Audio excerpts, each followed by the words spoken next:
இன்றே டவுன்லோட் செய்து உங்கள் ஃபேவரட் ஷோக்களை என்ஜாய் பண்ணுங்க. எப்படி சந்திரா நம்ம கண்டுபிடிப்பு அப்படியே சுவாமிநாதன் டாக்டர் மாதிரியே இல்ல? ஆமாங்க, நானே ஒரு நிமிஷம் சாமிநாதன் டாக்டர் இங்க எதுக்கு வர சொன்னீங்கன்னு ஷாக் ஆயிட்டேங்க. அப்போ நம்ம பிளான் சக்சஸ். போதும் போதும், இனி எந்த பிளானும் முழுசா முடிஞ்ச பிறகுதான் செலிப்ரேஷன் முடிக்க போகணும். அதுவும் சரிதான். நான் டாக்டர், மழைக்கு கூட பள்ளிக்கூடம் பக்கம் ஒதுங்காத உனக்கு ஆபரேஷன் தியேட்டருக்குள்ள போய் கொலை பண்ற வாய்ப்பு வந்திருக்கு. இத நீ நினைச்சிருக்கவே மாட்டல்ல? ஆமா சார், எனக்கு ஊசினாலே பயம். என்னங்க இது, ஊசிக்கு பயப்படுறவ எப்படிங்க நாம குடுக்கற விஷ ஊசிய போடுவான்? மேடம், எனக்கு தான் ஊசி போட பயம். மத்தபடி இந்த வீரா எதுக்கும் பயப்படுறவன் இல்ல. என்னவோ ஒன்ன நம்பிதான் பெரிய வேலையை கொடுத்திருக்கோம். யாருக்கும் எந்த சந்தேகமும் வராத மாதிரி காரியத்தை முடிச்சிரு. அதெல்லாம் யாருக்கும் எந்த சந்தேகமும் வராது மேடம், நீங்க பயப்படாதீங்க.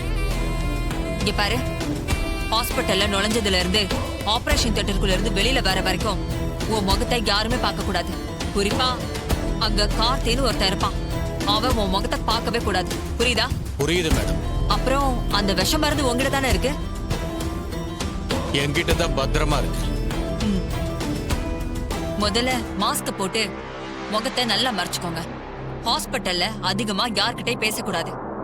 குறிப்பா ஆபரேஷன் தியேட்டர் வாசல்ல கார்த்தின்னு ஒருத்தங்க இருப்பான்.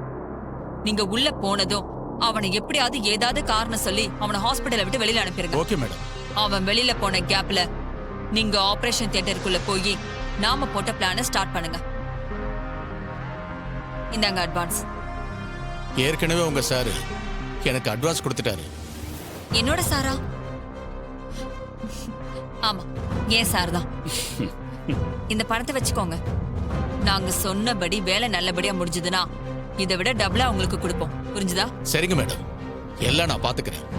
திரும்பவும் சொல்றேன், அங்க இருக்கிறவங்க யாரையும் ஈஸியா நினைக்காதீங்க. இந்த டாக்டர் கோட்டோடவே இருங்க. உங்களுக்காக தான் எல்லாரும் ஹாஸ்பிட்டல்ல வெயிட் பண்ணிட்டு இருக்காங்க. ரொம்ப கேர்ஃபுல்லா இருக்கணும். இந்த முறை நாங்க ஜெயிச்சே ஆகணும். நீங்க கிளம்புங்க. ஓகே மேடம், கண்டிப்பா குட் நியூஸோட தான் வருவேன். வரேன் சார்.